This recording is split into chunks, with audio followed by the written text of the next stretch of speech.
আসসালামু আলাইকুম, আশা করি সবাই ভালো আছেন। ইংলিশ টেক্সট বুকের আরেকটা ইম্পর্টেন্ট ক্লাসে চলে এসেছি আলহামদুলিল্লাহ। আমরা আপনাদের সবাইকে আজকের ক্লাসে স্বাগতম। আজকে আমরা ইংলিশ টেক্সট বুকের ইউনিট 2টা করব ভাই। তবে আমি আজকের ক্লাসে ট্রাই করব ইউনিট 2 এর ভোকাবুলারিগুলো আপনাদেরকে দেখানোর জন্য। তবে তার আগে আমি ইউনিট 2তে যে 3টা লেসন আছে, দুটো কবিতা সহ আপনারা কিভাবে কি করবেন একটু ওভারভিউ দিয়ে দেই। হ্যাঁ, আপনি যদি বইটা খোলেন unit 2 dreams 1 dreams what is dream দিয়ে, এখানে আপনি বই খুললে শুরুতে ভাই ফিল ইন দ্য ব্ল্যাঙ্ক পাবেন। ব্ল্যাঙ্কের উপরে যে ওয়ার্ডগুলো আছে এখানে হয়তো 5-6টা ওয়ার্ড আপনার অপরিচিত মনে হতে পারে। ওয়ার্ডগুলো একটু রিডিং করবেন এবং অর্থগুলো জানার ট্রাই করবেন।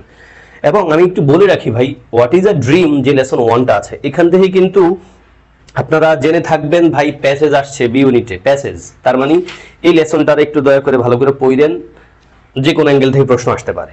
দেন লেসনটা শেষে দেখবেন ই নামে একটা অনুশীলনী কোশ্চেন আছে, find out the contextual meaning of some words, এরকম লেখা আছে। এই ওয়ার্ডগুলোর অর্থ আপনি জানবেন, আমি আপনার জানাই দিব, অসুবিধা নাই। এন্ড দেন মোটামুটি শেষ। এরপর আমরা যদি চলে যাই, আমরা চলে যাব কোথায়, লেসন 2তে ড্রিম পোয়েমস নামে, যেখানে দুটো কবিতা আছে। আমি বলে থাকি রীতিমতো ভাই, গত বছর উইলিয়াম ব্লেকের স্কুল দিয়ে একটা কবিতা আছে না, স্কুল বয় দিয়ে, এই স্কুল বয় কবিতার আগে দিয়ে যে ইন্ট্রোটা দেওয়া আছে কবিতাটার ব্যাপারে, ওখান থেকে আমাদের পরীক্ষকরা গত বছর বি ইউনিটে প্রশ্ন করেছেন। তো আমার কাছে মনে হয় একই মুডের একটা পয়েন্ট, সেটা হলো ড্রিমস দুটো কবিতার আগে দিয়ে মোটামুটি প্যাসেজ আসার মতো একটা জায়গা। আমি বলবো আপনারা একটু রিডিং পড়েন ভাই, খুব সোজা। আপনি যে রেজিস্টার হন না কেন, হয়তো বি রেস্টুরেন্টের আগেই পড়ে থাকবেন, এই রেস্টুরেন্টটা পড়া থাকবে না। কিন্তু ভাই আমি বলবো আপনার বই না থাকলে অনলাইনে বই আছে, ভিডিও ডাউনলোড করেন, মানে বইটা ডাউনলোড করেন, ডাউনলোড করে রিডিং করেন, সব বুঝবেন, সোজা ইংলিশ। এরপর কবিতা দুটো আছে, কবিতা দুটার ব্যাপারে কি পড়তে হবে আমি বেসিকলি বলি। কবিতাটার নাম তো জানবেন, কবির নাম জানবেন, শর্ট ফর্ম থাকলে like D.H. Lawrence, David Herbert Lawrence, এই কবির নাম বাড়ি কোথায় একটু জানবেন। কবিতাটার একটু রিডিং পড়বেন, বুঝারও ট্রাই করবেন, যেন কোনো কারণে একটা লাইন তুলে দিয়ে বললে এটা কোন কবিতা থেকে আসছে যেন আপনি বলতে পারেন, এই কবিতাটা কে লিখছে সেটা আপনি বলতে পারেন, বেসিক আইডিয়া। দেন কবিতাগুলো শেষ হওয়ার পর অনেকগুলো অনুশীলনী কোশ্চেন আছে, যেমন 24 নম্বর পৃষ্ঠায় সি দিয়ে একটা অপশন আছে, দেখবেন ভাই অনুশীলনী question, what are the meaning of the following words and phrases. কিছু ওয়ার্ড দেওয়া আছে, এগুলোর অর্থ কি বের করতে বলছে। আবার কিছু ওয়ার্ড আছে এগুলোর কোন পার্টস হয়েছে সেগুলো বের করতে বলছে। এগুলো আমি আপনাদের দেখাবো, আপনারা নিজের মতো ট্রাই করবেন। এন্ড দেন আমরা চলে এসেছি লেসন 3তে, যেখানে মার্টিন লুথার কিং এর বিখ্যাত ভাষণটা আছে, আই হ্যাভ আ ড্রিম। এখানেও আপনি একটু রিডিং পড়বেন, কমপক্ষে একটা রিডিং পড়বেন। এখান থেকে প্যাসেজ দেওয়ার চান্স আমার কাছে মনে হয় নাই, স্টিল আমি বলবো একটু রিডিং পড়বেন। রিডিং পড়াটা আপনার হেল্প করবে, কিছু কোশ্চেন আসতে পারে যেগুলো আপনার খুব বিপদে ফেলতে পারে, বাট সোজা আপনি পড়লেই পারবেন। ওকে ভাই, যদি কারো কাছে মনে হয় স্যার আমার কাছে তো বই নেই, বললাম ভাই অনলাইনে বইটা ডাউনলোড করেন।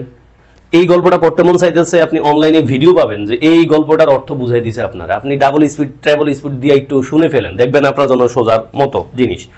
অনুশীলনীতে যদি আসি, অনুশীলনী ভাই একটা ম্যাচিং টেবিল আছে। আমি আপনাদেরকে বলি ভাই, ম্যাচিং টেবিল ধুমে পড়তে হবে। আমি জানি যে বছর জিএসটি ভর্তি পরীক্ষা প্রথমবার পরীক্ষা হয়েছে, এই ইউনিটে একবার 3টা প্রশ্ন ডাইরেক্ট ম্যাচিং টেবিল থেকে আসছে। স্টুডেন্টদের কেউ শেয়ার করতে পারে না, রিজন হলো ম্যাচিং টেবিল কেউ পড়ে না, মন গল্প পড়ে চলে যায়। অনুশীলনী কোশ্চেন পড়তে হবে, আমি এটা দেখাবো আপনাদেরকে, আমি নিজে সমাধান করে দিব। এন্ড দেন এইচ নামে একটা অনুশীলনী কোশ্চেন আছে, যেখানে ওই যে নিচে শব্দগুলোর অর্থ কি বের করতে বলছে। আমি এগুলো আপনাদের দেখানোর ট্রাই করবো, আপনারা নিজেরাও দেখবেন না। তাহলে আজকের ক্লাসে আমি ভাই এই লেসন ইউনিট 2 থেকে ড্রিমস দিয়ে যে ইউনিট আছে এখান থেকে কি কি ইম্পর্টেন্ট ভোকেব আছে সেটা দেখাবো। নেক্সট ক্লাসে আমি দুটো কবিতা একটু পড়াই দিব। এন্ড দেন ক্লাসে আমি এই 3 লেসন থেকে মোরলেস 50টা কোশ্চেনের একটা এক্সামের মতো নিব। আপনারা নিশ্চয়ই এরপরে ক্লাসগুলো করার আগে নিজের মতো করে এই 3টা লেসন একটু রিডিং পড়ে আসবেন, কোনো বই থাকলে বইটা ধরে একটু আবার রিভিশন দিবেন। ওকে, যাই ভাই আজকের ক্লাসে। এবং যারা আমার সাথে ক্লাসটা করছেন একটু পাশে থাকবেন, দয়া করে ভিডিওতে লাইক দিয়ে ফেলবেন, কিছু বন্ধুকে দেখার সুযোগ করে দিবেন। ওকে, আসেন ভাই, আমরা আজকে যেহেতু ভোকাবুলারি নিয়ে কাজ করব, একবার শুরুতে দেখেন আমি কিছু ওয়ার্ড দিয়েছি, তারপর এগুলোর বাক্যটাও দিব। দেখেন দেখা আছে familiar with, subject to, fill with, তারপরে কন্ট্রিবিউট টু। রিডিং পড়বেন, তবে আন্দাজে মুখস্থ করে লাভ নাই ভাই, বললাম রিডিং পড়েন, বাক্যের অর্থ বোঝার ট্রাই, মানে এটার অর্থ বোঝার ট্রাই করেন এবং এটার বাক্যে প্রয়োগ করতে হবে। প্রয়োগ না করলে ভাই কোনো কিছু টিকবে না। আমাদের দেশের আমরা এই ভর্তি পরীক্ষা বা চাকরি বাকরি পরীক্ষা, কম্পিটিটিভ এক্সামের জন্য যা পড়ি অধিকাংশ যে ওই গার্বেজের মতো। গার্বেজ মানে হলো একবার উচ্ছিষ্ট জিনিস, মানে এগুলো আমাদের লাইফে তেমন প্রভাব ফেলে না, লাইফের কোনো উপকার হয় না, আসে না। এক জিনিস যে বছর পড়ি আগামী বছর একই জিনিস আবার পড়তে হয়, একাডেমিক লাইনে কিন্তু বলছি। রিজনটা কি ভাই, আন্দাজে মুখস্থ করি। ইংলিশ শেখার কোনো শব্দার্থ খেয়াল রাখা সবচেয়ে বাস্তব ধর্মী উপায় হলো ভাই ওই শব্দটারে কোনো একটা বাক্যে প্রয়োগ করা।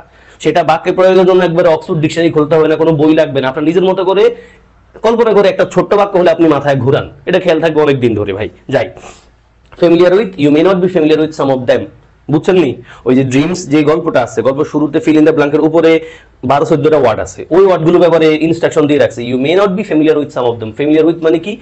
কোনো কিছুর সাথে বা কারোর সাথে পরিচিত হওয়া। দেন সাবজেক্ট টু মানে জানেন অধীনস্থ। Dreams have been subjected to empirical research and scientific study. Empirical মানে জানেন প্রায়োগিক, যেটাকে আমরা বলি। And then fill with, dreams can be extraordinary adjective, extraordinarily adverb. আমি এই মানে বাক্যগুলো ডাইরেক্ট বই থেকে নিছি। Dreams can be extraordinarily vivid or every vague or very vague, filled with joyful emotions or frightening images. ভাই এই ফ্রাইটেনিং মানে খুব ভীতিকর, আপনি জানেন নিশ্চয়ই।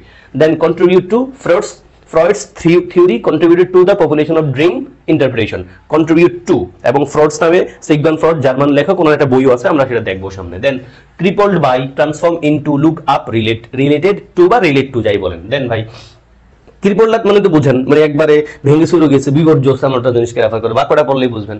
The life of the negro is still sadly crippled, মানে খুব বিপর্যস্ত হয়ে আছে, by the manacles of segregation and the chains of discrimination. এটা আই হ্যাভ আ ড্রিম থেকে নেওয়া।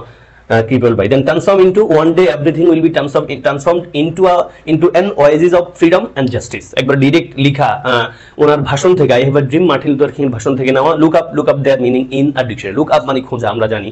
and then related to, how are they related to dreams? related to মানে কোনো কিছুর সাথে প্রাসঙ্গিক বা সম্পর্কিত, এটা বোঝাচ্ছে। দেন ভাই আসেন আমাদের কিছু স্পেলিং যেগুলো আমাদের জানা দরকার, যেগুলো থেকে পরীক্ষা আসতে পারে। লাইক অ্যাব্রিজ মানে সংক্ষিপ্ত, আপনি জানেন, ডিসক্রিমিনেশন, সেগ্রিগেশন, ক্রিপল, জর্জিয়া এবং মিসিসিপি। ভাই মিসিসিপি একটা এলাকার নাম। এখন আপনি বলবেন স্যার এলাকার নাম কি পরীক্ষা আসতে পারে কিনা? ভাই আসলে করবেন কি, পারতে হবে। MISSIPPI Mississippi. ভাই শেক্সপিয়ার বানান ভর্তি পরীক্ষা আসতে পারলে মিসিসিপি আসতে পারে। নালিফিকেশন মানে বাতিল, যেটা আমরা বলি, NULLIFICATION নালিফিকেশন। আপনি মানে সিলওয়াল ভেঙে ভেঙেও পড়তে পারেন এবং লিখবেন। সিম্ফনি, প্রোডিজাস, হ্যামস্পায়ার, হাইটেনিং, এলেগিজ, পেনসিলভেনিয়া পড়তে পারেন ভাই। মোলহিল, ক্রুকড, ফুলফিলমেন্ট দেখেন, ফুল তারপর ফিল, প্রথম ফুলে কিন্তু ডাবল এল নাই, আবার ফিলে কিন্তু ডাবল এল আছে। ফুলফিলমেন্ট অ্যান্ড ডিসক্রিমিনেশন থেকে ডিসক্রিমিনেটরি। যে ওয়ার্ডগুলো ভুল আপনার কাছে একটু অড মনে হতে পারে বা পারেন না মনে হয়, সন্দেহ আছে, এগুলো একটু লিখে ফেলবেন। স্পেলিং কিন্তু লিখার কাজ। এন্ড দেন আমি আপনাদেরকে নিয়ে কোথায় যাব, আমাদের কবিতার যে দুটো কবিতা আমরা পড়েছি, তারপরে যে লেসনটা আমরা পড়েছি ড্রিমসের উপর, আপনারা পড়বেন, আমিও দেখাবো। এবং আই হ্যাভ এ ড্রিম অনুশীলনী যে কোশ্চেনগুলো আপনাদের জানা দরকার। দেখেন ভাই এম্পিরিক্যাল শব্দ থেকে গবেষণামূলক, শব্দটা একটা অ্যাডজেক্টিভ। পার্সোনালিজ আকারে বলছিলাম না প্রথম লেসনে, যে কিছু ওয়ার্ড আছে এগুলোর কোন পার্সোনালিজ, পরীক্ষা কিন্তু আসতে পারে এগুলো ডাইরেক্ট। অর্থটা দেখাচ্ছে, এম্পিরিক্যাল মানে গবেষণামূলক, এটা একটা অ্যাডজেক্টিভ। দেন ভাই দেখেন ভিভিড মানে প্রাণবন্ত, যেটাকে আমরা লাইভলি বলতে পারি, লাইভ বলতে পারি, লিভিং বলতে পারি, প্রাণবন্ত অর্থে যেটা আসে, অ্যাডজেক্টিভ। এন্ড দেন ভেগ মানে অস্পষ্ট, যেটা একটা অ্যাডজেক্টিভ। তারপর দেখেন ভাই ফ্রাইটেনিং মানে ভীতিকর, আমরা অ্যাডজেক্টিভ কাউন্ট করছি অবশ্যই। এন্ড দেন ব্যাফলিং মানে বিভ্রান্তিকর, অ্যাডজেক্টিভ। ব্যাফলিং মানে কি, বিভ্রান্তিকর, অ্যাডজেক্টিভ। এন্ড দেন আমরা যেখানে যাবো ভাই আনরেভেল, স্পষ্ট করা। অনেকগুলো ওয়ার্ড আছে, কোন পার্টস অফ বের করতে বলছি আমরা। আনরেভেল স্পষ্ট করা, বা একবার জট খোলা, যেটাকে আমরা অবশ্যই ভার্ব কাউন্ট করবো। দেন সাইকো অ্যানালিটিক মনোবিশ্লেষক, যেটা একটা অ্যাডজেক্টিভ, বুঝতে পারছি আমরা। এন্ড দেন পার্সপেক্টিভ একটা দৃষ্টিকোণ, নাউন। এবং দেখেন মোটিভেশন উৎসাহ, নাউন জানেন, মোটিভেট থেকে আসছে। অ্যাওয়ারনেস সচেতনতা, নেস আছে অ্যাওয়ারনেস সচেতনতা, অবশ্যই এটাকে আপনি নাউন ছাড়া কিছু কাউন্ট করবেন না। রিপ্রেসড মানে দমন করা, রিপ্রেসড শব্দটা আমরা অ্যাডজেক্টিভ কাউন্ট করতে পারি, ভার্ব গ্রহণ করতে পারি। দমিত হয়ে গেছে এমন, অথবা রিপ্রেস দমন করা, ভার্ব পাস্ট ফর্মে আছে, ভার্ব ধরতে পারেন। আর রিপ্রেস শব্দটা অ্যাডজেক্টিভ আকারে কাউন্ট করতে পারি।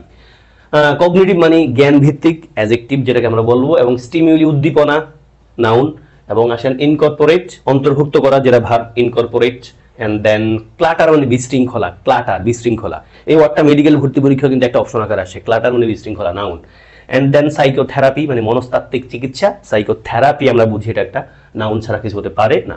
এবং দেখেন আমাদের বইতে কবিতার পরে কবিতার অনুশীলনীতে এই ওয়ার্ডগুলো আছে, এই ওয়ার্ডগুলোর অর্থ কি বলছে।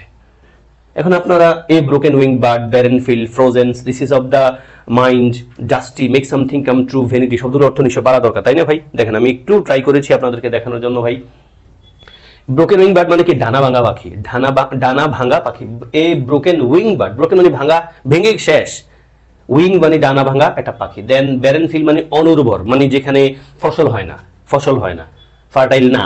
ফ্রোজেন মানে হিমায়িত, হিমায়িত। রিসিজ অফ দ্য মাইন্ড মানে মনের অজান্তে, কবিতাটা এগুলো লাগবে। ডাস্টি মানে ধুলিময়, ধুলা বেশি এটা বোঝাচ্ছে ভ্যানিটি মানে অহংকার, and then make something come true মানে কোনো কিছুকে বাস্তবে রূপদান করা, বা একটা ইডিয়মস আকারও পরীক্ষা কিন্তু এসে থাকে। এন্ড দেন আমাদের এই কবিতাতেই কিছু অনুশীলনীতে এই কোশ্চেনটা আছে, লাইক এই ওয়ার্ডগুলো কোন পার্টস বের করতে বলছে, আপনার কিন্তু পরীক্ষা চলে আসতে পারে। এবং ঢাকা ইউনিভার্সিটি 7 কলেজ আন্ডারে 7 কলেজে কিন্তু ফার্স্ট শব্দটা কোন পার্টস আকারে আসছে। এখন ফার্স্ট শব্দটা অনেক কিছু হইতে পারে ভাই, ফার্স্ট শব্দটা ভার্ব হইতে পারে, অ্যাজিড হইতে পারে, অ্যাডভার্ব হইতে পারে, বাট আমাদের কবিতার অ্যাঙ্গেলে ফার্স্ট শব্দটা কিন্তু adverb. Hold fast to dream, শব্দটাকে আঁকড়ে ধরো, কিভাবে কঠোরভাবে দৃঢ়ভাবে, অ্যাডভার্ব। আমরা এখানে যাই ভাই, ফার্স্ট শব্দটা আমরা কি কাউন্ট করব? ফার্স্ট শব্দটা আমরা অ্যাডজেক্টিভ কাউন্ট করতে পারি, অ্যাডভার্ব কাউন্ট করতে পারি, বললাম তো ভার্ব হতে পারে ভাই। এন্ড দেন উইংড মানে অ্যাডজেক্টিভ বুঝেন, মানে ডানা যুক্ত পাখি উইংড, আর ব্রোকেন উইং মানে ডানাহীন পাখি।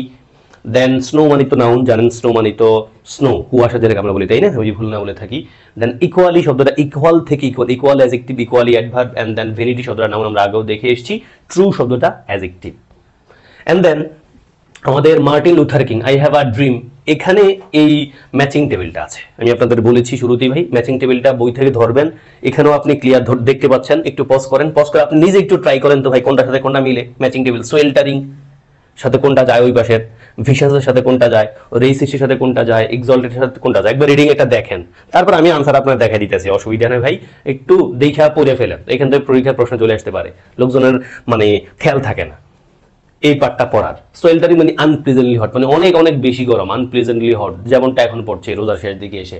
ভিশাস শব্দের অর্থ cruel, racist discriminatory, exulted filled with a great feeling of joy, crooked twisted, crooked twisted মানে একবারে বক্র, এমনটা বোঝাচ্ছে। Jangling rattling, jangling rattling. Symphony community, symphony community. Molehill small hill. Hamlet, Hamlet masterpiece, হ্যামলেটটা শেক্সপিয়ারের সাথে কানেক্টেড একটা জিনিস। হ্যামলেট শব্দের অর্থ বিশেষ পরীক্ষা আসছিল, হ্যামলেট মানে স্মল ভিলেজ। আমাদের এখানে ম্যাচিং টেবিলে হ্যামলেটের সাথে আমরা কি হতে পারি, এটা হ্যামলেট নিশ্চয়ই একটা মাস্টারপিসও, কিন্তু Hamlet masterpiece. And then gentile মানে কি ভাই, someone who is not Jews, gentile someone who is not Jews, একবার ম্যাচিং টেবিলের অ্যাঙ্গেলে আমি যা দেখাচ্ছি। এন্ড দেন আমাদের এখানেই কিছু ওয়ার্ড দেওয়া আছে, বাক্য তৈরি করতে বলছে, আমরা বাক্য তৈরি করতে যাব না, ওয়ার্ডগুলো অর্থ দেখে যাবো। ইন্টারপোজিশন, নালিফিকেশন, প্রোডিজাস, ডিসকর্ড, হ্যামলেট। দেখেন ভাই, অর্থগুলো কমপক্ষে জানবেন যেন পরীক্ষা আসলে আপনার ভেজাল পড়তে না হয়। ইন্টারপোজিশন শব্দের নাউন হস্তক্ষেপ যার অর্থ, নালিফিকেশন নাউন যার অর্থ বাতিল, এমনটা বোঝাচ্ছে। প্রোডিজাস মানে বিস্ময়কর, অতি বৃহৎ মানে অনেক বড়, প্রোডিজাস বয় আমরা ইউজ করি। এন্ড দেন ডিসকর্ড মানে মতনৈক্য, মতবিরোধ যেটাকে আমরা discord noun. And then Hamlet একটা ছোট গ্রাম, বলছিলাম না স্মল ভিলেজ, এটাও একটা নাউন। মোটামুটি ভাই এই ছিল আপনাদের সাথে আমার আজকের ক্লাস, যেখানে আমি চেষ্টা করেছি আপনাদেরকে ইউনিট 2 তে কি পড়া দরকার, ভোকাবুলারিগুলো, অনুশীলনের কোশ্চেন, ম্যাচিং টেবিল সব দেখাই দিলাম, এগুলো একটু পড়বেন। এন্ড দেন নেক্সট ক্লাসে জয়েন করার আগে ট্রাই করবেন 3টা গল্পটা একটু পড়ে ফেলার। আমি নেক্সট ক্লাসে কবিতা 2টা পড়িয়ে দিব, এন্ড দেন আমি অনেকগুলো প্রশ্ন সমাধান করে দিব এই 3 লেসন থেকে, যেন আপনার এই ইউনিট থেকে প্রশ্ন আসলে আমার এখান থেকে পেয়ে যান মোস্টলি। শুভকামনা, ভালো থাকবেন, পাশে থাকবেন। আসসালামু আলাইকুম রহমতুল্লাহ।